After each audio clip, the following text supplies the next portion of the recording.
అన్న ఆయన ఆలోచనలోనికి బైబిల్ ద్వారా మీతో కలిసి వెళ్ళాలని ఆలోచన కలిగి ఉన్నాను. దేవుని మనసు ఎన్నో ఆశయాలు, ఎన్నో ఆలోచనలు, ఎన్నో ఇష్టాలు, ఎన్నో బాధలు, ఎన్నో వేదనలు, వీటన్నిటినీ కలిగిన వ్యక్తిగా దేవుడు ఉన్నాడు. దేవుడు అనగానే ఎల్లప్పుడూ సంతోషించేవాడు, ఎప్పుడూ ఆనంద డోలికలలో ఉల్లసించేవాడు అనే భావన ఒకవేళ ఈ సమాజానికి ఉన్నా, దేవునికంటూ కొన్ని జ్ఞాపకాలు ఉన్నాయని, ఆ జ్ఞాపకాలు ఎప్పుడూ ఆయన మనస్సును తొలుచుతూ ఉంటాయని బైబిల్ అనేక సందర్భాల్లో స్పష్టంగా చెప్పింది. ప్రియులారా, సహజంగా ప్రతి మనిషి తన జీవితంలో ఆయనకున్న జ్ఞాపకాలలో అనేక విషయాలు తన మనస్సులో భద్రపరుచుకుంటూ ఉంటాడు. స్త్రీలే కానివ్వండి, పురుషులే కానివ్వండి, తమ గుండెల్లో ఈ సమాజానికి చెప్పుకునేవి కొన్నైతే చెప్పుకోలేని ఎన్నో సంగతులతో సతమతమవుతూ తమ మనసులో కృంగిపోతూ ఎంతో వేదన అనుభవించే సందర్భాలు మనకు తెలుసు. మరి ముఖ్యంగా మనిషి జ్ఞాపకాల్లో ఇప్పుడు రెండు విషయాలు ఉంటాయి. ఒకటి, మనిషి తన జీవితంలో సంభవించే సంతోషకరమైన వార్త, శుభకరమైన వార్త, దాన్ని ఇప్పుడు మర్చిపోలేడు. అదేవిధంగా మనిషిని మానసికంగా కృంగజేసే ఒక సంఘటన, అది ఇబ్బంది కలిగించే పరిస్థితి అయితే దానిని కూడా మనిషి మర్చిపోలేడు. మంచి చెడులను, అతని జీవితంలో జరిగిన మంచి, అలాగే ఊహించని చెడు, ఈ రెండింటిని గూర్చి మనిషి తన మనసులో అనేక విషయాలను భద్రపరుచుకుంటూ ఉంటాడు. కాలక్రమేణా కొన్ని సంగతులను మనిషి మరుపులోనికి వెళ్ళిపోతాడు. అంటే చిన్నిగా అతన్ని బాధ కలిగించిన అంశాలంటూ ఏమైనా ఉంటే, అతను వేదనకు గురి చేసిన పరిస్థితులంటూ ఏమైనా ఉంటే వాటిని మనిషి మర్చిపోతాడు. కానీ కొన్ని సంఘటనలు అయితే అది 10 సంవత్సరాలైనా, వృద్ధాప్యం వరకు ఆ మనిషి చేరిపోయినా దానిని మరవలేని స్థితిలో ఆ మనిషి ఉంటాడు. కొన్నిటినేమో తీపి జ్ఞాపకాలుగా తన మనసులో పెట్టుకుంటాడు, మరికొన్ని సంఘటనలు చేదు అనుభవాలుగా వాటిని కూడా తన మనసులో దాచుకుంటాడు. ప్రతి మనిషి జీవితంలో మేలు కీడులను సంభవిస్తూ ఉంటాయి, కష్టం సుఖం కలుగుతూ ఉంటాయి. ఎన్నో సందర్భాల్లో సుఖం కలిగినప్పుడు వాటిని జీవితాంతం గుర్తుపెట్టుకునే అవసరత మనిషికి ఉండదు. అలాగే కలిగే చిన్ని వేదనలు, బాధలు, కష్టాలు, వాటిని కూడా మనిషి సహజంగా మర్చిపోతూ ఉంటాడు. కానీ ఎప్పటికీ మర్చిపోలేనివి, ఎప్పుడూ ఆయన మనస్సులో ఇబ్బందిని కలిగించేవి కొన్ని సందర్భాలు ఉంటాయి. అవి ఏ కారణాల చేతైనా కానివ్వండి, ముఖ్యంగా ఒక మనిషికి చేసిన ద్రోహం కానివ్వండి, ఒక మనిషి వల్ల అతను అనుభవించిన అవమానం కానివ్వండి, ఇలాంటి కొన్ని భయంకరమైన సంఘటనలను మనిషి ఎన్నడూ మరువలేడు. ఆ రోజు ఆ పరిస్థితుల్లో ఆయన అనుభవించిన ఆ వేదన, అవి ఎప్పటికీ ఆయన మనస్సును తొలుస్తూ ఉంటాయి. నిజానికి దేవునికి కూడా అలా మదిని తొలిచే గతం అనగా గతించిన కాలం. మానవ జాతి భూమి మీద ఆరంభమైన నాటి నుండి మానవాళి చరిత్రలో దేవుడు ఎందరినో చూశాడు. ఆయన ఎన్నో మనస్తత్వాలను ఆయన పరిశీలించాడు, ఎందరినో ప్రియులుగా కనుగొన్నాడు, మరెందరూ ఆయనకి అయిష్టులుగా ఆయన చూశాడు. దేవుణ్ణి అమితంగా ప్రేమించిన వారు కొందరైతే దేవుణ్ణి సంపూర్ణంగా ద్వేషించిన వారు మరికొందరు. అయితే వీరిలో ఎవరి విషయమై దేవుడు ఎక్కువగా వేదన అనుభవించాడు, బాధ అనుభవిస్తూ ఉన్నాడు, ఇది మనం ఆయన మనస్సులోకి తొంగి చూడాలి. ఎందుకు మనం తొంగి చూడాలి అంటే, ఒకవేళ అలాంటి పరిస్థితి మన వలన ఎప్పుడైనా మన తండ్రికి ఎదురవుతుందేమో అన్న జాగ్రత్త కోసం తప్పనిసరిగా మనం శ్రద్ధ వహించవలసిన అవసరత ఎంతైనా ఉంది. కనుక క్రైస్తవుడు తన జీవితంలో, దేవుని యందలి విశ్వాస జీవితంలో, దేవునితో సహవాసం కలిగి నడుస్తున్న ఈ కాలంలో ఎప్పుడైనా, ఎక్కడైనా, ఏ సందర్భంలో అయినా దేవుణ్ణి బాధ పెట్టడం కాదు, కానీ ఆ బాధ మరవలేని దశకు ఎన్నడైనా మనిషి దేవుణ్ణి చేరుస్తున్నాడా? దేవుడు మరపురాని, మరిచిపోలేని సంఘటనల్లో ఒకవేళ మనిషి కారణమవుతున్నాడా? వీటన్నిటి విషయమై మనిషి పరిశీలించాలి. ఇది ఎవరు పరిశీలిస్తారు? ఎవరైతే దేవుని యందు ప్రేమ, భయము, భక్తి కలిగి ఉంటారో వాళ్ళు మాత్రమేనారా? దేవుడు అంటే పట్టించుకోలేని వాళ్ళు, దేవుని కోసం ఆలోచించని వాళ్ళు, అలాంటి వారికి ఆయన మనసులో ఏముందో ఆలోచించవలసిన అవసరత వాళ్ళకు లేదు. కానీ మన కోసం సమస్తాన్ని చేసి మనల్ని ప్రేమిస్తున్న మన పరలోకపు తండ్రి యొక్క మదిలో ఆయనకు ఆయాసకరమైనది కానివ్వండి, ఆయనకి ఇబ్బంది కలిగించేది కానివ్వండి, లేదా ఆయన మనోదుఖానికి గురి చేసేవి కానివ్వండి, అటువంటి పరిస్థితుల్లో ఎప్పుడైనా మన తండ్రిని మనం తీసుకుని వెళుతున్నావేమో అన్న విషయాలను బైబిల్ ప్రకారంగా మనం ఎప్పుడు పరిశీలించుకుంటూ మనలను మనం జాగ్రత్త చేసుకోవలసిన అవసరత ఉంది. ఎందుకంటే మనిషి అనుకుంటాడు కాలం పరిస్థితులను మరిపిస్తుంది అనుకుంటాడు. అవును, కాలం చాలా సందర్భాలను మనిషి మరిచిపోయేలా చేస్తుంది. కానీ అన్నిటినీనా? కాలం గడిచే కొద్దీ మనిషి అన్నిటినీ మర్చిపోతాడా? నో, అన్నిటినీ మనిషి మరువలేడు. కొన్ని బలీయమైనవి, కొన్ని బాధాకరమైనవి, కొన్ని సంతోషకరమైనవి, ఆయన మనసుకు ఆనందాన్ని కలిగించేవి, అవి ఎప్పుడూ ఆయన మనస్సులో దాగే ఉంటాయండి. సహజంగా ప్రతి మనిషి తన జీవితంలో సంభవించే ఎన్నో సంఘటనల విషయమై మనిషి ఆలోచన చేసుకునేటప్పుడు నిద్రలోనికి వెళ్లే ముందు ఎన్నో తలంపులు మనిషిలోనికి వస్తుంటాయి. అప్పుడు ఎప్పటివో సంఘటనలు మనకు అన్ని జ్ఞాపకానికి వస్తుంటాయి. ఎందుకంటే మనిషి యాంత్రిక లోకంలో తన పనిలో ఆయన మరి నిర్విరామంగా వెళ్ళిపోతున్నప్పుడు వాటి కోసం ఆలోచించే సమయం తక్కువ. కానీ పడకకు చేరే ముందు లేదా విశ్రాంతి తీసుకునే సమయంలో, ఏ పని లేకుండా విశ్రమిస్తున్న సమయంలో ఎన్నో తలంపులు, ఎన్నో ఆలోచనలు ఆయన మదిలోనికి వస్తుంటాయి. అవి మంచివి కానివ్వండి, చెడు కానివ్వండి, లేక మన జీవితంలో జరిగిన మంచి కానివ్వండి, చెడు కానివ్వండి, అవన్నీ మనిషి జీవితంలోని జ్ఞాపకాలుగా, అవి చేదు జ్ఞాపకాలు అంటారా, తీపి జ్ఞాపకాలు అంటారా? మీకు మంచి చేసేవైతే తీపి జ్ఞాపకాలు అనుకుంటారు, మీకు నష్టాన్ని కలిగించినవైతే చేదు జ్ఞాపకాలు అనుకుంటారు.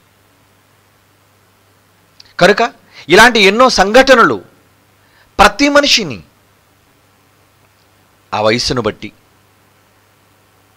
ఆ రోజున్న సమాజాన్ని బట్టి, ఆయనకు సంభవించిన ఎన్నో విషయాలపై మనిషి ఇప్పుడు ఆలోచన కలిగి ఉంటాడు. ఎలా అయితే మనిషి తనకు సంభవించిన వాటిని గూర్చి, అతని ఇబ్బంది పెట్టేవి, అతను సంతోషపరిచే వాటిని గురించి ఆలోచన కలిగి ఉన్నాడు, దేవుని మనసులో కూడా ఆయన మదిని తొలిచే ఎన్నో సంఘటనలతో కూడిన గతం, అది ఆయనకి సంబంధించింది కాదు. దేవుడికంటూ ప్రత్యేకంగా గతం అన్నది లేదు. ఆయనకి ఏమైనా గతం ఉంది అంటే అది మనమే. ఆయనకి ఏదైనా భవిష్యత్తు ఉందంటే అది మనమే. దేవుడు జ్ఞాపకం చేసుకోవడానికైనా, దేవుడు మరిచిపోవడానికైనా ఉన్నదల్లా ఆయన పిల్లలుగా మనమే. కనుక అటువంటి సందర్భంలో దేవుని మనస్సును కష్టపరిచి, గాయపరిచి, ఇబ్బంది పరిచే సంఘటనలు ఎన్నో ఆయన జీవితంలో జరిగాయి. ఆయన జీవితంలో చవి చూశాడు. అలా మనిషి జీవితకాలంలో సంభవించిన సంఘటనల గూర్చి దేవుడు ఏమని మాట్లాడుతున్నాడు? కొన్ని విషయాలను బైబిల్ నుంచి మనం పరిశీలించి చూద్దాం ప్రియులారా. కొంతమంది విషయమై దేవుడు ఎంతగానో సంతోషించాడు, మరికొంత విషయమై ఎంతగానో ఆయన బాధకు గురయ్యాడు దేవుడు. అలా బాధకు గురైన వాటిని గూర్చి దేవుడు ఏమని తన జ్ఞాపకాలలో ఉన్న విషయాలను ఆయన మాట్లాడుతున్నాడో ఒకసారి మనం బైబిల్ తెరచి చదివి మనం తెలుసుకుందాం ప్రియులారా.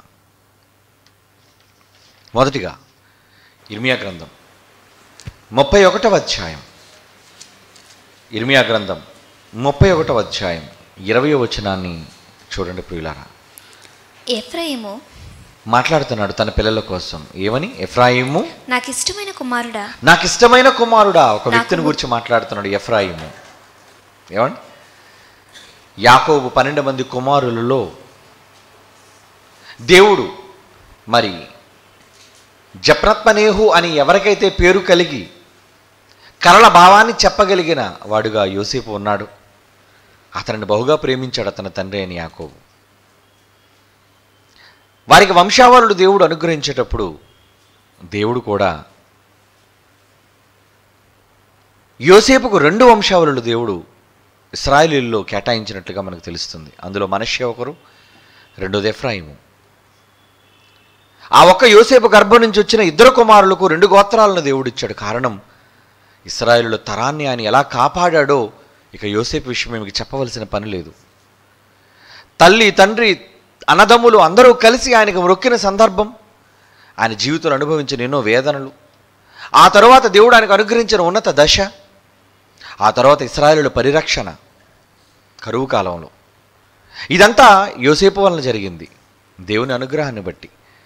అలాంటి యోసేపుకు పుట్టిన కుమారుడైన ఎఫ్రాయిము దేవుడు అంటున్నాడు ఏమని? ఇర్మియా 31:20.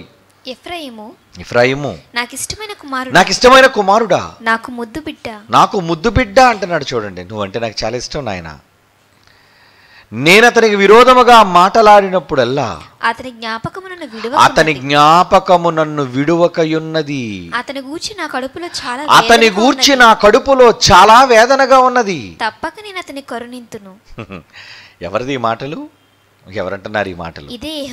ఇదే యెహోవా వాక్కు అంటున్నాడు. చూడండి, తండ్రి అయిన దేవుడు తన పిల్లలను గూర్చి ఆయన మాట్లాడుతున్న సందర్భం. ఎఫ్రాయిము నాకు ఇష్టమైన కుమారుడా, నా ముద్దు బిడ్డ. ముద్దు బిడ్డ అంటే పిల్లలందరిలో నేను ముద్దు పెట్టుకునే నాకు ఇష్టమైన కుమారుడు, నా దృష్టికి యోగ్యమైనది జరిగించే ఒక నిజమైన కొడుకు. అలా ఎఫ్రాయిము గురించి మాట్లాడుతూ, నేను అతనికి విరోధముగా మాట్లాడినప్పుడల్లా అతని జ్ఞాపకము నన్ను విడువక ఉన్నది. ఏమండి? దేవుడు విరోధంగా మాట్లాడుతున్నాడా, లేదంటే ఎఫ్రాయిము దేవునికి విరోధంగా మారిపోయాడా? దేవుడు ఎందుకండి ఎఫ్రాయిముకు విరోధంగా మాట్లాడతాడు? ఎఫ్రాయిముకు విరోధంగా దేవుడు మాట్లాడవలసిన పరిస్థితులు ఆసన్నమయ్యాయి, లేదా దేవుడే ఎఫ్రాయిముకు వ్యతిరేకంగా మాట్లాడే సందర్భాలు తలెత్తాయి. కారణం, ఎఫ్రాయిము, అతని వంశావళి, వారందరూ యెహోవాకు పుట్టించిన ఆవేదన, కలిగిన బాధ, వాటన్నిటిని బట్టి అంటున్నాడు, నువ్వు నాకు ముద్దు పెట్టావు నాయన, నువ్వంటే నాకు చాలా ఇష్టం. కానీ నేను అతనికి అనేక సందర్భాల్లో విరోధంగా మాట్లాడవలసిన అవసరం ఏర్పడింది. నేను అతనికి విరోధముగా మాట్లాడినప్పుడల్లా అతని జ్ఞాపకము నన్ను విడువకయున్నది. దేవుడట అతని జ్ఞాపకాన్ని వదలలేకపోతున్నాడటండి. అతని గురించి నా కడుపులో చాలా వేదనగా ఉంది. దేవుడు కడుపు ఉందనా? ఏమండి? అతని కడుపులో నాకు వేదనగా ఉంది అంటే అక్కడ అర్థం ఏంటి? నాకు దుఃఖం. ఎందుకు ఆయన గురించి నేను మాట్లాడిన సందర్భాలు పదే పదే జ్ఞాపకం వస్తుంటాయి. కుటుంబంలో చాలా పరిస్థితుల్లో అంటే నిజంగా భార్యాభర్తలు అన్యోన్యంగా ఉన్నప్పుడు ఏదో చిన్న మాట విభేదం వాళ్ళ మధ్య తలెత్తినప్పుడు, ఆవేశంతో భర్త తన భార్యను గాయపరిచినప్పుడు, కొట్టినప్పుడు, భార్య మాటకు మాట జవాబిస్తున్నందుకు ఆవేశంతో భర్త భార్యను దండించాడు. ఆ తర్వాత ఇద్దరి మధ్యన నిశ్శబ్దం, మౌనం. కొన్ని గంటల వరకు పరిస్థితులన్నీ కూడా నిమ్మళంగా నిశ్శబ్దంగా ఉంటుంది. అప్పుడు ఇద్దరు మనస్సుల్లో తలెత్తే ఆలోచనలు ఏమని?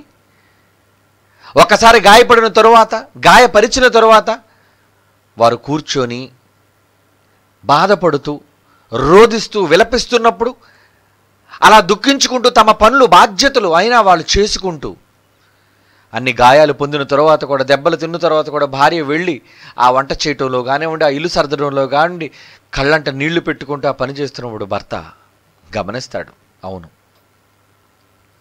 నేను ఎందుకు ఈ తప్పు చేశాను, నేను ఎందుకు ఆవేశంతో దండించాను, నా తొందరపాటు వల్లే. ఏమండి?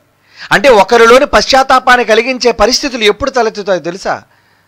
ఆమె కూడా భర్తకు విరోధంగా మాట్లాడి కోపాన్ని చల్లార్చకుండా పదే పదే తిరుగుబాటు విధానంలో ఒకవేళ వెళితే ఏమండి భర్తకు మరింత కోపం వస్తుంది. కానీ నిజంగా ఆమె వాటన్నిటిని మరిచి మరలా భర్తకు చేయవలసిన పరిచర్యలన్నీ, ఒక కాఫీ అందించడంలో, టీ అందించడంలో, భోజనాన్ని సిద్ధపరచడంలో, వీటన్నిటిని తన క్రమమైన పద్ధతిలో చేసుకుంటూ వెళ్ళిపోతున్నప్పుడు ఆవేశంతో బయటికి వెళ్ళిపోయిన తర్వాత కూడా భర్త మనశ్శాంతితో ఉండడు.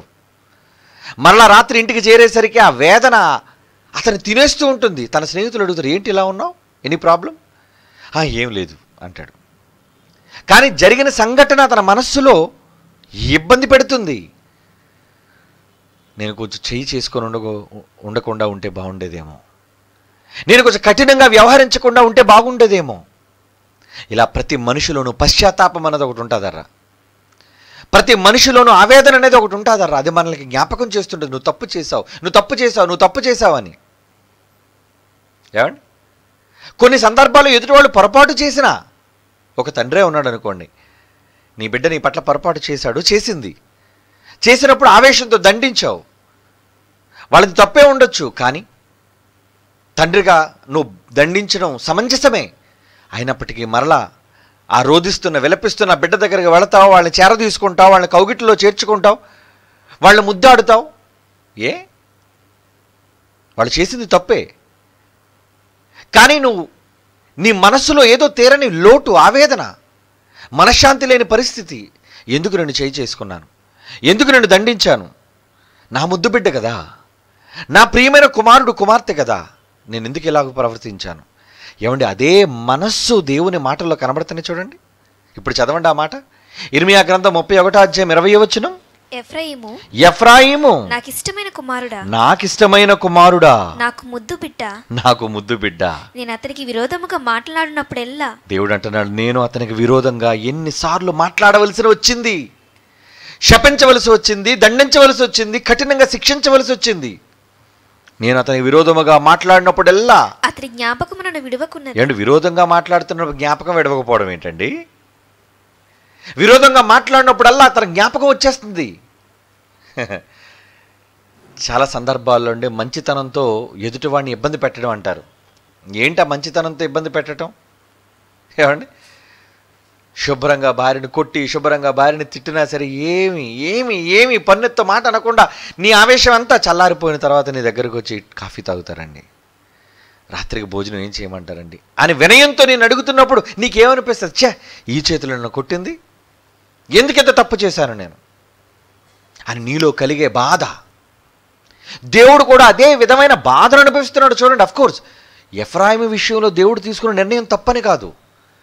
ఎఫ్రాయిము తప్పు చేయొచ్చు, ఆ తప్పుకు దేవుడు బాధ కలిగి దండించాడు. ఆ దండించినా నీ జ్ఞాపకం నన్ను వదలట్లేదు నాయన అంటున్నాడు చూడండి.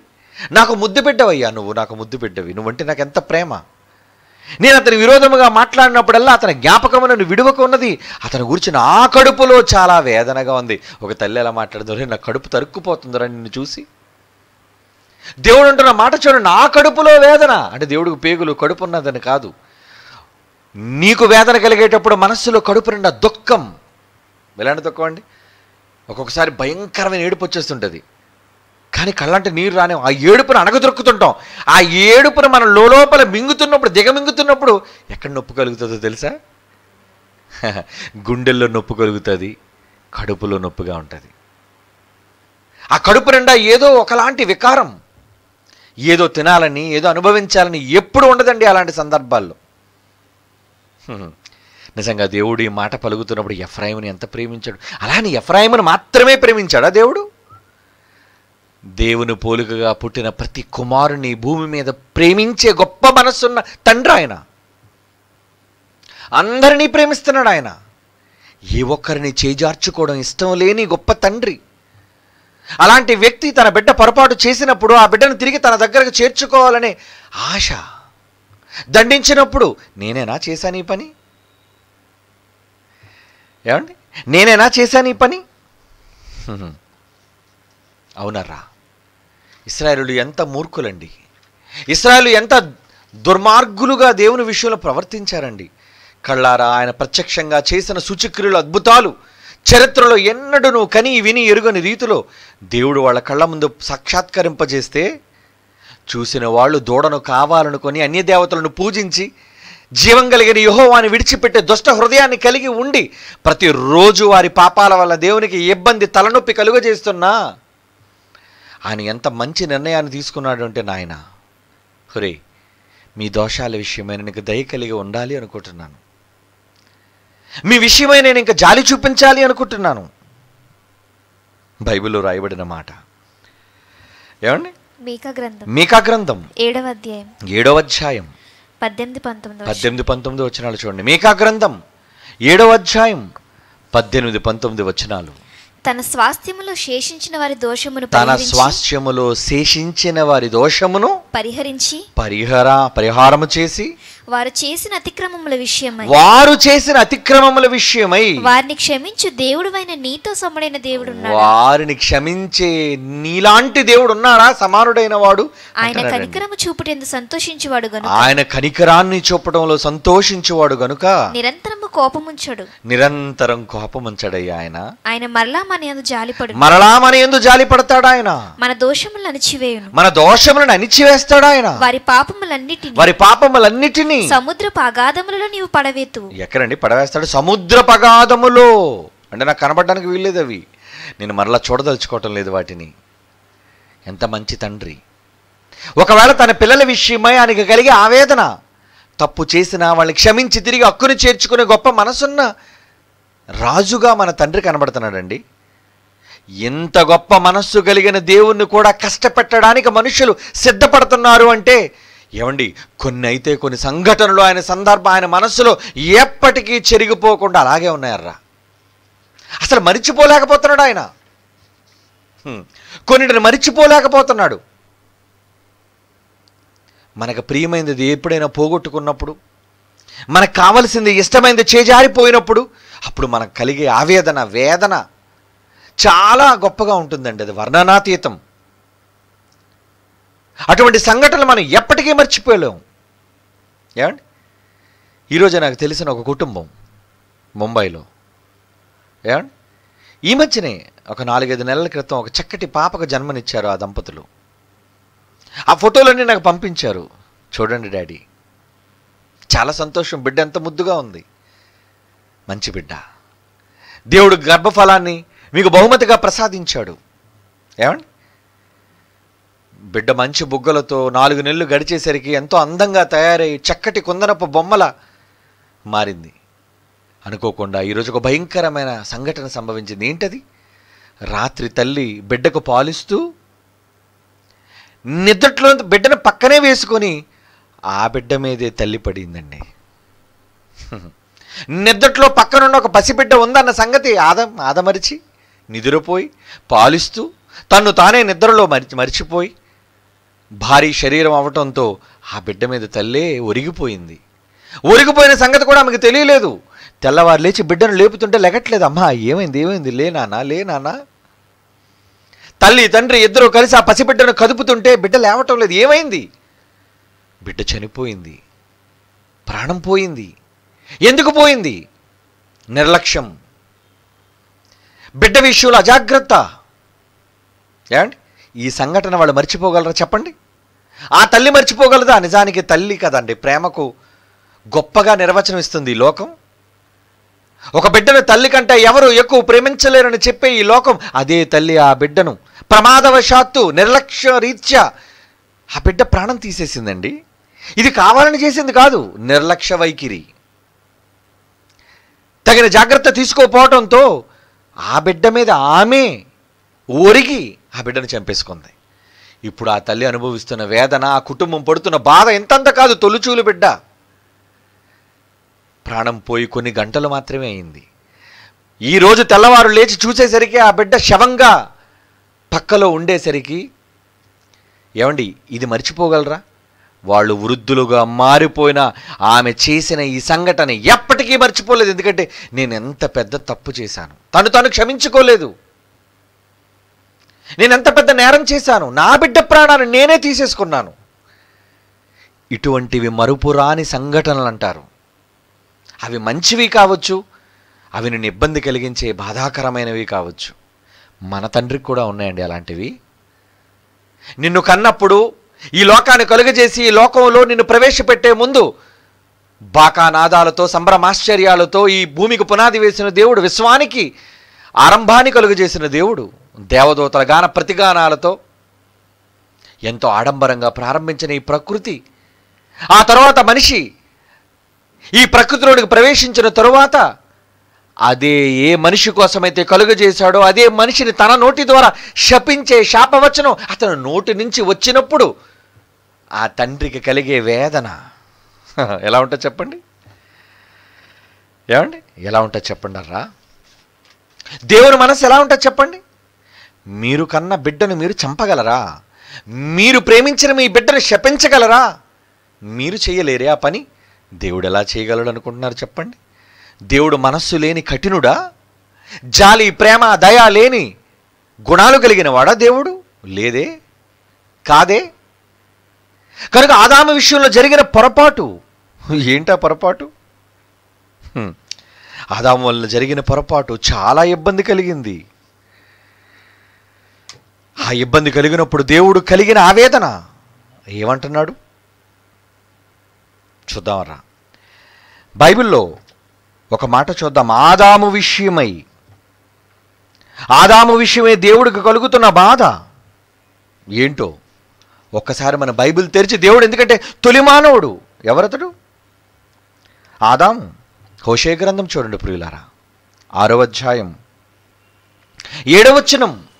హోషే గ్రంథం 6వ అధ్యాయం 7వ వచనం. ఆదాము తొలి మనిషి కోసం మాట్లాడుతున్నాడు. ఆదాము నిబంధన మీరినట్లు వారు నా ఎడల విశ్వాసఘాతకులై నా నిబంధనను మీరి ఉన్నారు. ఎందుకంటే ఆదాం పేరు ఎందుకండి ఎత్తాడు? హోషే ఎప్పటివాడు, ఆదాం ఎప్పటివాడు? హోషే ఏ కాలంలో ఉన్నవాడు, ఆదాము ఏ కాలంలో ఉన్నవాడు? ఆదాము తొలి మనిషి, తొలి పుత్రుడు, ఏమండి తొలి బిడ్డ, ప్రియమైన బిడ్డ, ముద్దు బిడ్డ. దేవుడు కాదా ముద్దు బిడ్డ కాడా? కానీ అది ఆదాము విషయం ఏమంటున్నాడు? ఆదాము నిబంధన మీరినట్లు అంటే అతని తరువాత తన గర్భవాసనం పుట్టిన దేవుని పిల్లలైన వాళ్ళందరూ నిబంధన మీరుతున్నప్పుడల్లా అతని మదిని తొలిచే గతం ఏంటో తెలుసా? ఆదాము చేశాడు. అది తినేస్తుంది ఆయన మనస్సుని. దేవుని మదిని తొలుస్తున్న గతమది. హోషే గ్రంథంలో ఆదాము కోసం ఎందుకండి ప్రస్తావన? ఆదాము ఎప్పుడూ చచ్చిపోయాడు కదా. ఇంకా ఆదాము యొక్క ఆలోచనలు, ఆదాము యొక్క జ్ఞాపకాలు దేవునిని విడిచిపెట్టలేదు. అది మీరు తెలుసుకోవాలి. ఎంతోమంది మన జీవితంలో మనకు ముందటి వాళ్ళు చనిపోతారు. ఒకవేళ వాళ్ళు మనకి ఇష్టలైతే వాళ్ళని ఎప్పటికీ మన బ్రతుకులు మర్చిపోలేమర్రా. మరుపు రాని వ్యక్తులుగా వాళ్ళు మన జీవితంలో ఎప్పుడూ ఉంటారు. ఎందుకో వాళ్ళ కోసం నేను మర్చిపోలేకపోతున్నానండి. ఏమండి ఈరోజు అమర ప్రేమికులుగా ప్రేమించుకున్న వారు సైతం ఒకరు ప్రాణం విడిస్తే మరొకరు విడిచి వెళ్ళిపోయే పరిస్థితి. ఆ తర్వాత వారి జ్ఞాపకాలు కూడా కాల్చివేసేసి, వాళ్ళ జ్ఞాపకాలు కూడా తుడిచివేసేసే పరిస్థితులు ఈరోజు మనుష్యుల్లో ఉన్నాయి. అసలు ప్రత్యక్షంగా కళ్ళ ముందు మనిషి కనబడుతున్నా ఎవరు నువ్వు అని అడిగే దౌర్భాగ్యపు మనుషులు ఈరోజు. నేను ఎవరో మీకు తెలీదా? నేనండి. నాకు మీరెంత ద్రోహం చేశారు, నాకు మీరెంత అన్యాయం చేశారు, నా కుటుంబానికి మీరెంత ద్రోహం చేశారు, నా బిడ్డలకు మీరెంత ద్రోహం చేశారు, నా ఆస్తికి మీరెంత ద్రోహం చేశారు. ఏమండి ఇలాంటి సందర్భాలు మనుషులకు ఎదురైనప్పుడు అనేక మంది అడుగుతున్నప్పుడు, ఏమయ్యా నువ్వు చేసిన పని ఏంటి? ఇదేనా నువ్వు నా పట్ల చేసినది? ఇదేనా నా కష్టాన్ని నువ్వు తెలుసుకొని నన్ను ఇబ్బందులు కలుగు చేసినది అడుగుతాడండి మనిషి. అప్పుడు ఏమంటాడు? నువ్వెవరు నాకు తెలీదు, నువ్వెవరో నాకు తెలీదు. ఎంత సులువుగా చెప్పగలుగుతున్నావు ఈ మాట. నన్ను మర్చిపోయావని ఎంత సులువుగా ఈ మాట నువ్వు చెప్పగలుగుతున్నావు. అది మనుష్యులకున్న నీచమైన నైజం. బట్ దేవునిది ఏంటో తెలుసా? దేవునిది ఎలాంటిదో తెలుసా అండి? మరువలేడు ఆయన. తన ప్రియమైనది చేయి జారిపోతే అని ఎప్పటికీ మర్చిపోకుండా అతని మనస్సులోనే వాటన్నిటినీ ఆ జ్ఞాపకాలను దాచుకుని, నా కడుపులో వేదన వచ్చేస్తుందయ్యా, నా కడుపు అంతా బాధగా ఉంది నాయన దాని విషయమై. అంతే ఎందట మీరు చదువుకున్నమాట, నా కడుపులో వేదనగా ఉన్నది అంటున్నాడు. ఆదాము గురించి మాట్లాడుతున్నాడు. హోషే 6:7 ఆదాము నిబంధన మీరునట్లు మీరును నా ఎళ్ళ విశ్వాసఘాతకులై నా నిబంధన మీరి ఉన్నారు. మొదటి రాజుల గ్రంథం 22:52 చూడండి ప్రియులారా. మొదటి రాజుల గ్రంథం 22:52. అహజ్యా రాజైన అహజ్యా కోసం మాట్లాడుతున్నాడు ఇక్కడ దేవుడు. అహజ్యా యెహోవా దృష్టికి చెడుతనము జరిగి యెహోవా దృష్టికి చెడుతనము జరిగించి తన తల్లిదండ్రులిద్దరి ప్రవర్తనను తన తల్లి తండ్రి ఇద్దరి ప్రవర్తనను ఇశ్రాయేలు వారు పాపము చేయుటకు కారకుడైన ఇశ్రాయేలు వారందరూ దేవుని పిల్లలైన వారందరూ పాపము చేయడానికి కారకుడైన ఉన్నాడే ఒకడు. నెబాతు కుమారుడైన యెరోబాము ప్రవర్తనను అనుసరించి ప్రవర్తించుచూ వచ్చాను. వీడికి అదే పోయేగాలం అండి. ఎవరిని అనుసరిస్తూ వచ్చాడట? నెబాతు కుమారుడైన యెరోబాము. ఎవడా యెరోబాము? అబ్బో, దుర్మార్గుడు, దుష్టుడు, దేవుని యందు వినయము విధేయత భయభక్తులు లేనివాడు, దేవుని యందు విశ్వాసము లేనివాడు. అలాంటి వాడు ఇశ్రాయేలుకుంటే ఏమండి వీడెలాంటి వాడటండి?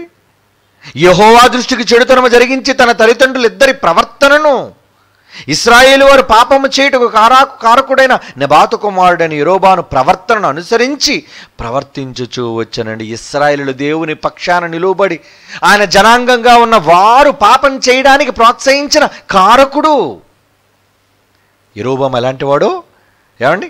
అహజ్యా కూడా అలా తయారయ్యేటండి. దేవుడు చెప్పుకుంటున్నాడు, వీడు వీడు వీడు వీడు మర్చిపోలేకపోతున్నాను రా వీడు చేసిన ద్రోహం, మర్చిపోలేకపోతున్నాను రా వీడు నాకు కలుగు చేసిన ఇబ్బంది, ఎంత కీడు చేశాడు నాకు. అప్పుడప్పుడు మన కళ్ళ ముందు ద్రోహం చేసిన వాళ్ళు, కీడు చేసిన వాళ్ళు మన కళ్ళ ముందు కనబడితే అన్ని జ్ఞాపకాలకు వచ్చేస్తే, అమ్మో వీడే కదా ఆ రోజు ఎన్ని మాటలు మాట్లాడాడు, ఎంత నేరస్థాపన చేశాడు, ఎంత అవమానకరంగా మాట్లాడాడు, వీడే వీడే ఈమె. ఇవన్నీ నీ మనసులో గుర్తుకొస్తాయే. దేవుడు కూడా అలా వ్యక్తులు చూడగానే ఆయనకి మదిలో తొలుస్తుంది గతం. ఏంటా గతం? మరపురాని గతం. దేవుడు మదిని ఎల్లప్పుడూ తొలిచే బాధపరిచే గతం. అహజ్యా కోసం అంటున్నాడు. 2వ రాజుల గ్రంథం 21:11 చూడండి ప్రియులారా. 2వ రాజుల గ్రంథం 21:11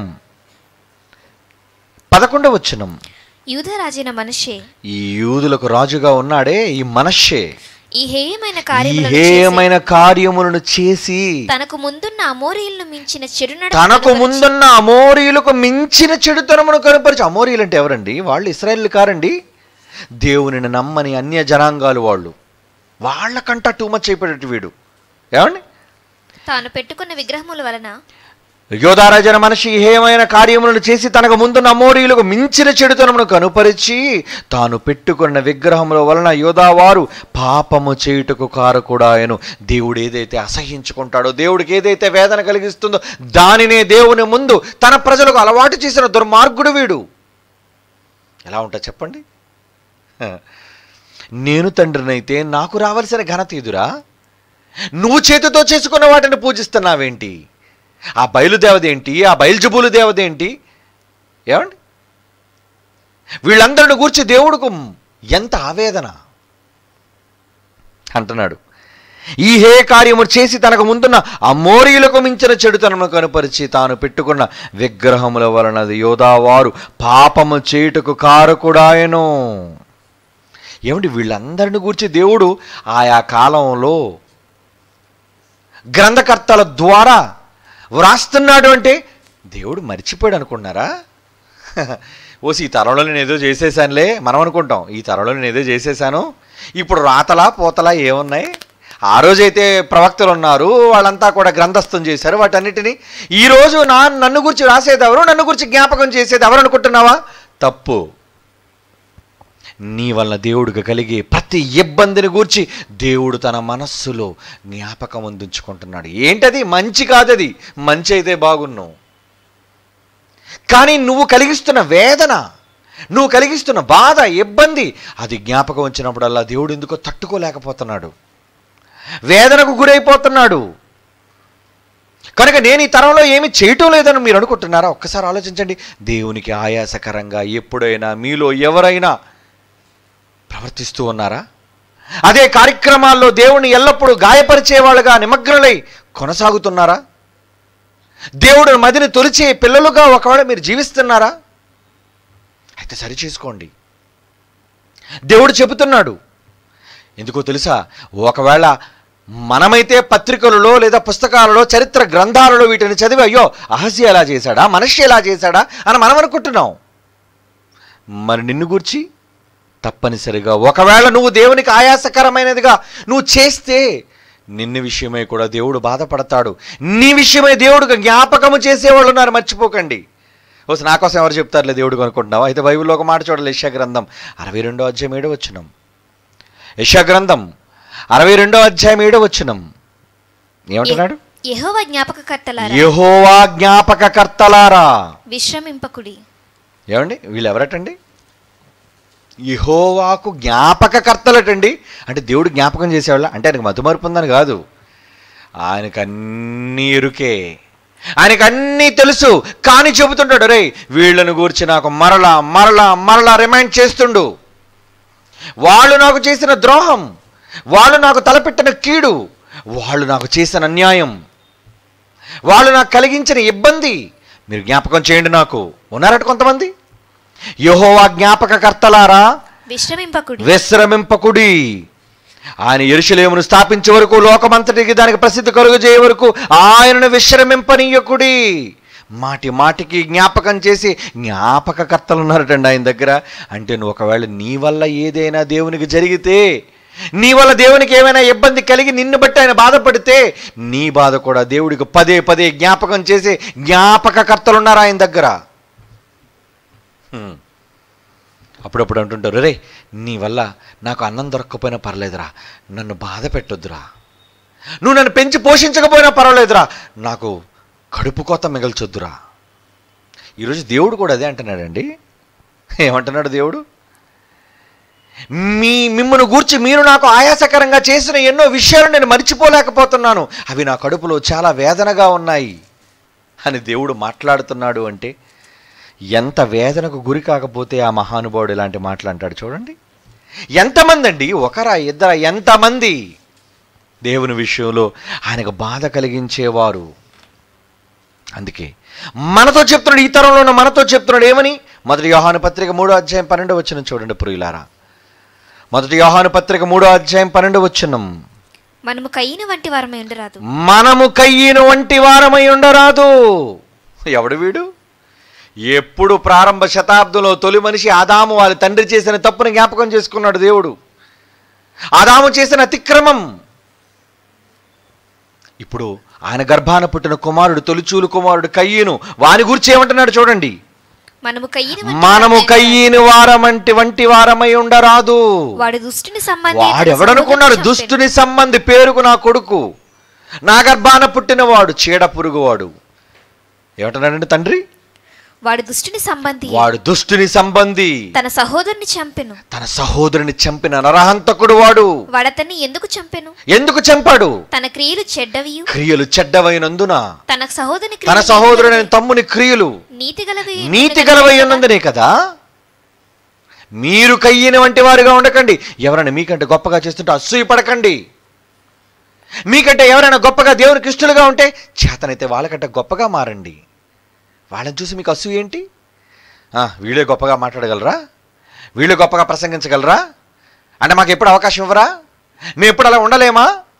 ఏమండి ఎంతోమంది ఇక్కడికి వచ్చి నెట్లో లైవ్లో మాట్లాడుతున్నాడు, మిగిలిన వాళ్ళందరూ ఏమనుకో తెలుసా, మేమెందుకు అలా ఉండలేకపోతున్నాం, మేము కూడా అలా మారాలి, 10 మందికి చెప్పేవారుగా ఉండాలి అనుకోవాలి.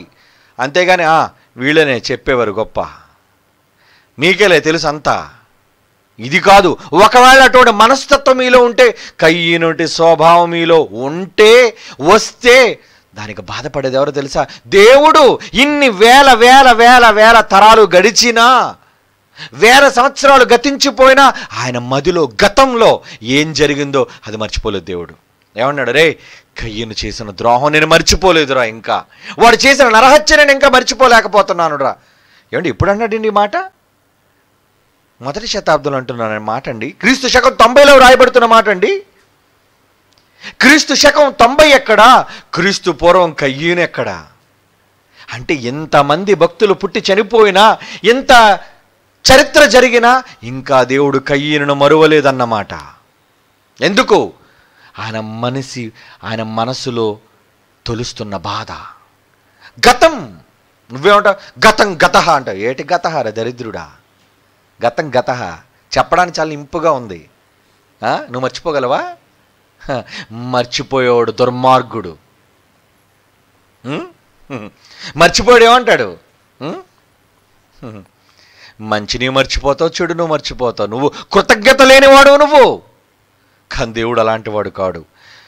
ప్రతిదీ ఆయనకి జ్ఞాపకం చేసే జ్ఞాపకకర్తలు ఉన్నారు ఆయన ముందు. ఆయన మనస్సులో దేనిని మర్చిపోకుండా జ్ఞాపకం చేసుకునే మనస్సు కలిగి ఉన్నాడు ఆయన.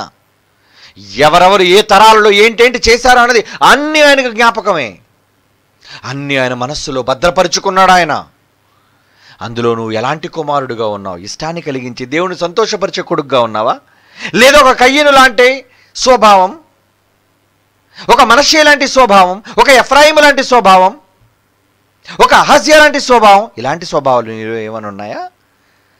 చూడు, దేవుడికి ఆయాసం కలిగించే స్వభావం ఒకవేళ మనలో ఏమైనా ఉంటే వెంటనే మనం వాటిని మార్చుకోవాలి. నా తండ్రి నా వల్ల బాధపడకూడదు, నా తండ్రి నా వల్ల సంతోషించాలి అనే మనస్సు మీలో ఏ రోజైనా కలుగుతుందా? భార్యను సంతోషపరచాలి, బిడ్డలను సంతోషపరచాలి, యజమానిని సంతోషపరచాలి, నీకు నువ్వు సంతోషం పొందాలి. ఎప్పుడు మీ సంతోషాలు, మీ వారి సుఖభాగ్యాల కోసం ఆలోచించే మీరు పరలోకమందున్న దేవుని సంతోషం కోసం ఎవరండి ఆలోచిస్తున్నారు?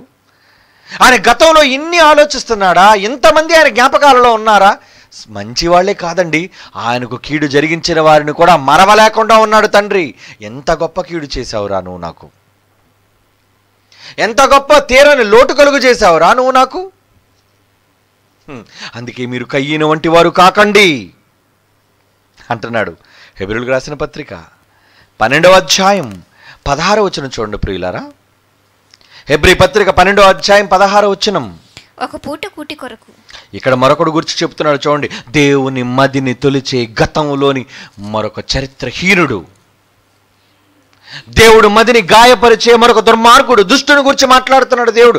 ఎవరైనా ఒక పూట కూటి కొరకు తన జ్యేష్ఠత్వపు హక్కును అమ్మివేసిన, తన జ్యేష్ఠత్వాన్ని అమ్మేసుకున్న ఏసావు వంటి భ్రష్టుడు ఉన్నాడే. ఆ ఏసావు యాకోబు మోసగాడే కావచ్చు, పేరు అతనిది మోసగాడు కావచ్చు, వాడు పుట్టుకలో 2వ వాడు కావచ్చు, కానీ యాషావు భ్రష్టుడు వాడు. ఒక పూట కూటి కొరకు తన జ్యేష్ఠత్వపు హక్కును అమ్మివేసిన ఏసావు వంటి భ్రష్టుడు, యాషావు వంటి భ్రష్టుడైనా వ్యభిచారి అయినా ఉండునేమో అని జాగ్రత్తగా చూసుకోండి. ఏమండి, ఎలాంటి వాడు యాషావు? ఏమండి, ఇప్పుడు రాయడం ఏంటండి? క్రీస్తు వెళ్ళిపోయిన తదనంతరం క్రీస్తు శకంలో ఎప్పుడో పుట్టిన యాకోబులో అతని అన్నయ్యని యాషావును గురించి దేవుడు జ్ఞాపకం చేసుకున్నాడు ఏంటండి? అంటే ఇన్ని వేల సంవత్సరాలు ఎన్నో మర్చిపోలేదా? మర్చిపోలేరండి, కొన్ని సంఘటనలు మర్చిపోలేరండి. ఏమండి, అతని దగ్గరికి ఎప్పుడు వెళ్ళినా పాతవన్నీ గుర్తు చేస్తుంటాడండి అంటారు. అవును, మరి ఎందుకు గుర్తు చేస్తున్నాడు ఆయన? ఎందుకు గుర్తొచ్చేటట్టు మాట్లాడుతున్నాడు? అవి మరిచిపోలేకపోతున్నాడు. ఆ సంఘటనలు అతని మనసును తొలుస్తున్నాయి, అవి ఎంతో వేదనకు గురి చేస్తున్నాయి ఆయన్ని. బాధ, ఏదో కోల్పోయినన్న బాధ, ఎవరో తీర్చలేని బాధ. ఈ యాషావు కోసం చెబుతున్నాడండి, కయ్యను కోసం మాట్లాడుతున్నాడండి. ఇలా ఎందరో దేవుని విషయంలో ఎలా మారిపోయారు? ఎలా మారిపోయారు? దేవునికి వ్యతిరేకులుగా మారిపోయారు, దేవుని వాళ్ళ భ్రష్టులుగా మారిపోయారు. అలా భ్రష్టులుగా మారిపోయిన వాళ్ళందరినీ చూచి దేవుడు పడుతున్న ఆవేదన ఏంటి? ఎలా వీళ్ళు కాపాడేది ఎలా? వీళ్ళ ఆత్మ నరకానికి పోతున్నాయి ఎలా? ఏమండి, ఎంతకైనా కొడుకులే కదండి, కొడుకు కాదా?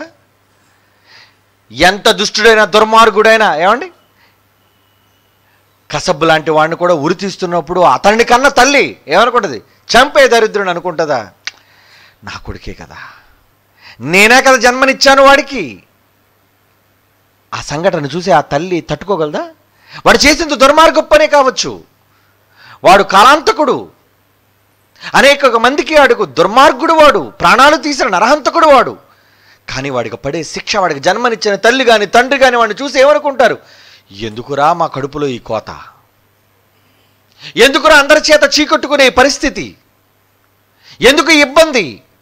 నిన్ను చంపుతుంటే నీ మరణ వార్త వినలేక నిన్ను శవంగా ఎలా చూడాలో మేము అనుకోలేకపోతున్నారా, ఊహించుకోలేకపోతున్నారా? వాడి తల్లిదండ్రులు పడే బాధ. వాడు దుష్టుడైతే వాడి మీద ప్రేమ ఉండదా వాళ్ళకి? వాళ్ళ రక్తమాంసాలు వాడికి పంచలేదా? ఉంటుందండి. ఆ తీపి, ఆ మమకారం ప్రతి తల్లిదండ్రులకే ఉంటుంది. వాడెంత చెడ్డవాడైనా. దేవుడు కూడా అంతేనర్రా. భూమి మీద మనిషి బ్రతుకుతున్న కాలంలో వాడు చేసిన ఎన్నో అపరాధాలు, తప్పులు, అతిక్రమాలు, వీటన్నిటిని చూసి కూడా దేవుడు ఏమన్నాడు తెలుసా? ఎప్పుడు మారుతారా మీరందరూ? సరే, నేను ఒక మెట్టు దిగుతున్నాను, క్షమిస్తున్నాను, రండి, మీ మనసు మార్చుకొని తిరిగి నా దగ్గరకు రండి. నేను క్షమించే గొప్ప మనస్సు గలవాడను, నేను మీ తండ్రిని, మీ యజమానిని అంటున్నారండి. దేవుడు అంటున్నాడర్రా. ఎంత బాధ కలుగుతుందో చూడండి. ఒక చక్కటి సందర్భాన్ని బైబిల్లో మీకు చదివిస్తాను. ఇర్మియా గ్రంథం 7వ అధ్యాయం 31వ వచనం చూడండి ప్రియులారా. ఇర్మియా గ్రంథం 7వ అధ్యాయం 31. నేను ఆజ్ఞాపించని క్రియను నేను చెప్పలే చేయమన్నది. నేను ఆజ్ఞాపించని క్రియను, నాకు తోచని క్రియను అసలు నాకు ఏ రోజు తోచని క్రియను వారు చేసి ఉన్నారు. వారు చేశారు. నాకు కూడా ఎప్పుడు అనిపించలేదురా ఇలా చెయ్యాలి అని. నీకు ఎలా అనిపించిందిరా ఇలా చేయాలి అని? చూడు దేవుడు మనసులో బాధ, దేవుడు మనసులోని మాట చూడండి. ఆయన మదిలో నుంచి బయటకు వస్తున్న మాట, గతాన్ని గురించి దేవుడు మాట్లాడుతున్న మాట ఏంటి? ఆ మాట మళ్ళా చదవండి. నేను ఆజ్ఞాపించని క్రియను, నాకు తోచని క్రియను వారు చేసి ఉన్నారు. అగ్నిలో తమ కుమారులను తమ కుమార్తెలను దహించుటకు బెన్హిన్నోము లోయలోనున్న తోపెతునందు బలిపీఠములను కట్టుకున్నారు. ఎంత దుర్మార్గులరా! ఒరే, మీ గర్భాన పుట్టిన పిల్లలను బలి చేస్తారా మీరు? నిప్పుల గుండంలో కాల్చేస్తారా వీళ్ళనందరినీ? వాళ్ళు ఎవర్రా? మీ పిల్లలు. మీ పిల్లల్ని కాల్చేస్తున్నారా? ఎంత కఠినులరా! ఒరే, నాకు కూడా ఎప్పుడు అనిపించలేదురా మిమ్మల్ని కాల్చాలి అని. నేను కూడా తట్టుకోలేదురా. పిల్లల్ని బలివ్వాలన్న ఆలోచన నాకు కూడా ఏ రోజు రాలేదు. మరి ఏమండి, దేవుడికి అలాంటి ఆలోచన రాకపోతే పాతాళం ఎందుకండి చేశాడు అగ్నిగొండానని మీరు అనుకోవచ్చు. అవునా? అగ్నిగుండంలో వీళ్ళని కాల్చడం దేవుడు ఏదో పెద్ద నేరంగా చెబుతున్నాడు. మరి దేవుడు ఎందుకు అగ్నిగుండాన్ని చేశాడు? చదవండి ఈ మాట, ఆలోచిద్దాం దానికోసం. నేను ఆజ్ఞాపించని క్రియను, నాకు తోచని క్రియను వారు చేసి ఉన్నారు. అగ్నిలో తమ కుమారులను తమ కుమార్తెలను దహించుటకు బెన్హిన్నోము లోయలోనున్న తోపెతునందు బలిపీఠములను కట్టుకొని ఉన్నారు. ఎందుకు? తమ గర్భాన పుట్టిన పిల్లలను చంపుకునే నరహంతకులు వాళ్ళు. మరి నేను ఎప్పుడు నా బిడ్డలను చంపుకోవాలనుకోలేదు. అందుకే బైబిల్లో ఒక మంచి మాట ఉందర్రా. నిజంగా ఆ మాట చదివినప్పుడు అబ్బా, దేవుడు ఎంత మంచి మనసర్రా. మత్తయి సువార్త 25వ అధ్యాయం 41 అనుకుంటాను చూడండి. మత్తయి సువార్త 25వ అధ్యాయం 41వ వచనంలో, అప్పుడు ఆయన ఎడమ వైపు ఉన్న తన పిల్లలను చూచి శపింపబడిన వారులారా, ఒరే శాపానికి గురైన వారులారా, నన్ను విడిచి అపవాదికిని వాని దూతలకును సిద్ధపరచబడిన నిత్యాగ్నిలోనికి పోవుడి అంటున్నాడు. చూడండి, ఈ మాట మీకు ఎలా అర్థమైంది? ఇంతకీ అగ్నిగుండాన్ని తయారు చేసింది తన బిడ్డల కోసమా, లేదా అపవాదికి వాడు అనుచరులకి తయారు చేశాడా? చదవండి అన్నమాట. అపవాదికిని వాని దూతలకును సిద్ధపరచబడిన నిత్యాగ్ని. దేవుడు నిత్యాగ్ని దండను ఎందుకు సిద్ధం చేశాడో తెలుసా? తన పిల్లలను కాల్చుకోవాలని కాదండి. తన సేవకులైన దేవదూతలు తప్పు చేస్తే వాళ్ళని కాల్చేద్దాం అనుకున్నాడు, కఠిన శిక్ష విధిద్దామని వాళ్ళ కోసం చేశాడు. వాళ్ళ కోసం చేశాడు అగ్నిగుండాన్ని. మీరెందుకురా వీళ్ళు పడుతున్నారు అందులో? పొండి మీరు, మీకోసం నేను చేయలేదు అంటే ఇప్పుడు దేవుడు చెప్పండి, అగ్నిగుండాన్ని ఎవరి కోసం చేశాడు? ఏ రోజు తన పిల్లలకు శిక్ష విధించి అగ్నిగుండంలో నెట్టాలన్న మనసు దేవునికి లేదు. మరి అగ్నిగుండం ఎందుకుందో తెలుసా? తప్పు చేసిన దేవదూతలకు కఠినమైన శిక్షలు అమలు చేయడానికి. అందుకే వాటి కోసం చేసిన ఈ అగ్నిగుండంలోనికి మీరు పొండి అన్నాడు. ఇప్పుడు చదవండి ఈ మాట. నాకు కూడా ఎప్పుడు ఈ ఆలోచన రాలేదురా. 27:31, నేను ఆజ్ఞాపించని క్రియను, నాకు తోచని క్రియను వారు చేసి ఉన్నారు. నేను ఎప్పుడైనా చెప్పాను రా బిడ్డలను బలెమ్మని? నేను ఎప్పుడైనా చెప్పాను రా బిడ్డలను కాల్చేయమని? అగ్నిలో తమ కుమారులను తమ కుమార్తెలను దహించుటకు బెన్హిన్నోములో నందు తోపెతనందు బలిపీఠమును కట్టి ఉన్నారు. ఇర్మియా 32:35 అదే సందర్భాన్ని గురించి మాట్లాడుతుంటున్నాడు. ఇర్మియా గ్రంథం 32:35 ఇర్మియా 7:31 చదివాం ఇప్పుడు. అదే ఇర్మియా ప్రవక్త ద్వారా ఏమన్నాడు చూడండి, 32:35 వారు తమ కుమారులను కుమార్తెలను ప్రతిష్ఠించవలనని బెన్హిన్నోము లోయలో ఉన్న బయలునే ఆ దౌర్భాగ్యురాల దేవతకు బలిపీఠములను కట్టించిరి. అలాగు చేయుటకు నేను వారికి ఆజ్ఞాపింపలేదు. నేను చెప్పలేదు అలా చేయమని, మీ పిల్లల బలెమ్మని.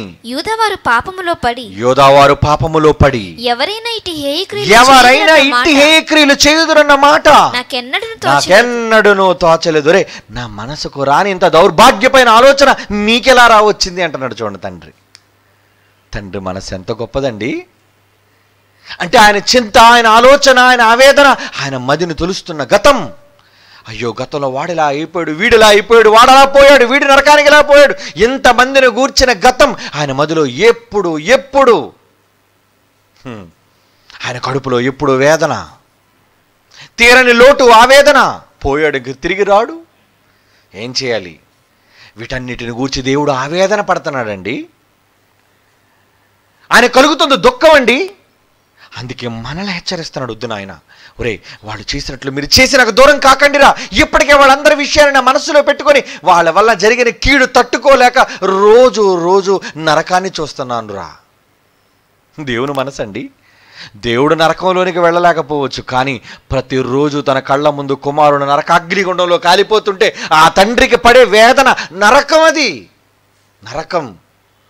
ఏమండి, నీ కళ్ళ ముందే నీ కొడుకో నీ కుమార్తె నీకు కావలసిన వాళ్ళు ప్రమాదవశాత్తు చచ్చిపోతే ఆ దృశ్యాన్ని చూసి నువ్వు ఎలా ఉంటావు? వాళ్ళు ఆ వేదన అనుభవిస్తుంటే నువ్వు తట్టుకోగలవా? మరి దేవుడు ఎలా తట్టుకోగలడండి? తట్టుకుంటున్నాడు ఆయన. తట్టుకోక తప్పదు, కారణం ఒకేసారి చంపేలేడు. చావరు కదా వాళ్ళు. తనలో నుంచి వచ్చిన ఆత్మలు జీవం కలిగినవి, ఎల్లప్పుడూ జీవించే ఉన్నవారైన ఆత్మలు వారు. అయితే పాతాళంలోనైనా ఉండాలి, లేదా నిత్య జీవంలోనైనా ఉండాలి. శాశ్వతులు వాళ్ళు. శాశ్వతులైన పిల్లలు, చావులేని వాళ్ళు, మరణమన్నది లేని వాళ్ళు. చావని మిమ్మల్ని ఎలా రా కళ్ళ ముందు ప్రతిరోజు చావటాన్ని నేను చూడాలి? మీ ఆర్తనాదాలు నేను ఎలా రా వినాలి? ఏమంటే దేవుడికి ఆ మనసు ఉండదని మీరు అనుకుంటున్నారా? ఉంటుందర్రా. అందుకే దేవుని మదిలో తొంగు చూడాలి మీరు. అలా మీరు తొంగు చూస్తే ఈ సమాజాన్ని కాపాడడానికి మీరందరూ నడుం కడతారు. నా వంతు నేను ఏదో దేవుని కోసం చెయ్యాలి, ఒక్క ఆత్మ కూడా నశించకూడదని, నా వంతు కష్టం దేవుని కోసం అనుభవించాలని తపన కలిగి ఉంటారు మీలో. మీకు తపన లేదు అంటే దుష్టులైన పిల్లలు, సంతానం అన్నమాట మీరు. ఇలాంటి మాటలు విన్న తర్వాత కూడా మీ మనసు కరగకుండా ఏదో దేవుడి కోసం కలిగినప్పుడు చేస్తామండి అని అనుకుంటే మీలాంటి భ్రష్టులైన పిల్లలు చాలా ప్రమాదకరమైన వాళ్ళు అన్నమాట. అందుకే దేవుడు మనల్ని హెచ్చరిస్తున్నాడు. యోధాపత్రిక 1:11 చూడండి ప్రియులారా. యోధాపత్రిక 1:11 అయ్యో వారికి శ్రమ. వారు కయ్యను నడిచిన మార్గమును నడిచిరి. వారు కయ్యను నడిచిన మార్గాన్ని నడిచారు. బహుమానము పొందవలని బిలాము నడిచిన తప్పు త్రోవలో. ఎవరెవరు గుర్తు చేస్తున్నాడు చూడండి. మళ్ళా కయ్యను ఎత్తాడండి. ఇందాక కయ్యను ఎక్కడ విన్నామండి మనం? ఇందాడే కయ్యను కోసం జ్ఞాపకం చేశాడు. మరలా ఇక్కడ కయ్యను కోసం జ్ఞాపకం చేస్తున్నాడు యోధాపత్రికలో. ఇందరూ యోహాను పత్రికలో కదని చూసాం. ఇది యోధా గారు రాస్తున్నారు. ఏమని? అయ్యో అయ్యో అంటున్నాడు చూడండి. అయ్యో అయ్యో అని ఎప్పుడు అంటామండి? మనకు ప్రియమైనది కోల్పోయినప్పుడు మన నోటి వెంబడి వచ్చే మొదటి మాట అయ్యో. అయ్యో వారు కయ్యను నడిచిన మార్గము నడిచిరి, బహుమానమును పొందవలనని బిలాము నడిచిన తప్పు త్రోవను ఆతురముగా పరిగెట్టిరి. కోరహు చేసిన తిరస్కారము చేసిరి, నశించిరి. ఎంతమంది గుర్తు చేసుకున్నాడండి? ఆయన మధ్యలో ఎంతమంది ఉన్నారండి? కోరహు చెడ్డోడండి, బిలాము దుర్మార్గుడండి, కయ్యను భ్రష్టుడండి అని అనుకుంటున్నావా? అవును. కానీ దేవుడు వాళ్ళు మరవలేదయ్యా.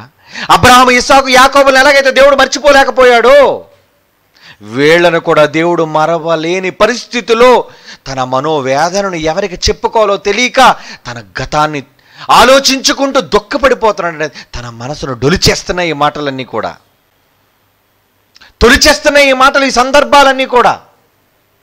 అందుకే మీతో చెప్తున్నాను నాయన, ఒరే ఆ కయ్యన్లా ఉండకండిరా, ఆ బిలాములా ఉండకండిరా, ఆ కోరహలా ఉండకండిరా, తిరుగుబాటు చేయకండిరా. అవునా? అయ్యో వారు కయ్యను నడిచిన మార్గం నడిచిరి, బహుమానం పొందవలని బిలాము నడిచిన తప్పు త్రోవలు ఆతురముగా పరిగెట్టరు. కోరహు చేసినట్టు తిరస్కారము చేసి నశించిరి. ముగ్గురును గూర్చి మాట్లాడుతున్నాడంటే యోధా పత్రికలో వాళ్ళు చనిపోయి 1000 సంవత్సరాలు అయిపోయిందండి. అయినా ఇంకా ఆయన మధ్యలో వాళ్ళని గూర్చిన తలంపులు, జ్ఞాపకాలు ఆయన తొలుస్తూనే ఉన్నాయి దేవుణ్ణి. ఇప్పుడు మనం బ్రతుకున్నాం ఈ తరంలో. మనం చనిపోయే ముందు దేవునికి ఒక తీపి జ్ఞాపకంగా ఉండి చనిపోవాలనుకున్నారా? ఒరే ఆడు బ్రతికాడురా, ఎంత దుర్మార్గుడురా వాడు. మీరు చనిపోయిన తర్వాత కూడా వేల సంవత్సరాలు మీకోసం దేవుడు బాధపడేటట్లుగా అలా మీరు బ్రతికి చనిపోవాలనుకుంటున్నారా దేవుని కోసం? నో, వద్దర్రా, వద్దు. ఎందరో దేవుని మనసులో ఆవేదన గురి చేసి అలాగా ఎప్పటికీ ఆయన మనస్సులో చిరస్మరణీయులుగా ఉండిపోయారు. భక్తులే కాదు, దావీదు చిరస్మరణీయుడే మంచిలో. ఎందరో భక్తులైన వారు దేవుని దృష్టిలో చిరకాలము ఉండిపోయారు. ఒక దానియేలు, ఒక యేసు, ఒక పౌలు, ఒక పేతురు, ఒక అబ్రహాము, ఒక నోవహు, ఇలా ఎందరో దేవుని దృష్టిలో ప్రీతికరంగా బ్రతికి చనిపోయిన వాళ్ళైతే వాళ్ళు మాత్రమే కాదయ్యా అని మనసులో ఉన్నది. మనకు అనేక సందర్భాల్లో మన బ్రతుకులో సంఘటనలు, దుస్సంఘటనలు మనకు గుర్తుంటాయి, తీపి సంఘటనలు మనకి ఎప్పుడూ గుర్తుంటాయి, మర్చిపో వాటిని. అలాగే దేవుడు కూడా తన దృష్టిలో ఎప్పుడు రెండింటిని గుర్తుపెట్టుకున్నాడు. ఏంటది? తనకు ఆనందాన్ని కలిగించిన పిల్లలు, తనకి మనోదుఖాన్ని కలిగించిన పిల్లలు, వీళ్ళిద్దరిని గురించి బాధపడుతున్నాడు. అందుకే మనల్ని అలా కాకుండా ఉండమని దేవుని వాక్యం ద్వారా హెచ్చరిస్తున్నానండి. చివరికి ఒక మాట చూద్దాం. 2 తిమోతి పత్రిక, పౌలు గారు రాస్తున్న 2 తిమోతి పత్రిక 3వ అధ్యాయం 8వ వచనం. 2 తిమోతి పత్రిక 3వ అధ్యాయం 8. ఎన్నే ఎంబ్రె అన్నవారు ఉన్నారే, ఆ ఎన్నే ఎంబ్రె అన్న వాళ్ళు మోషేని ఎదిరించారు. వీళ్ళు కొత్త క్యారెక్టర్ వచ్చేసేసారు బయటికి.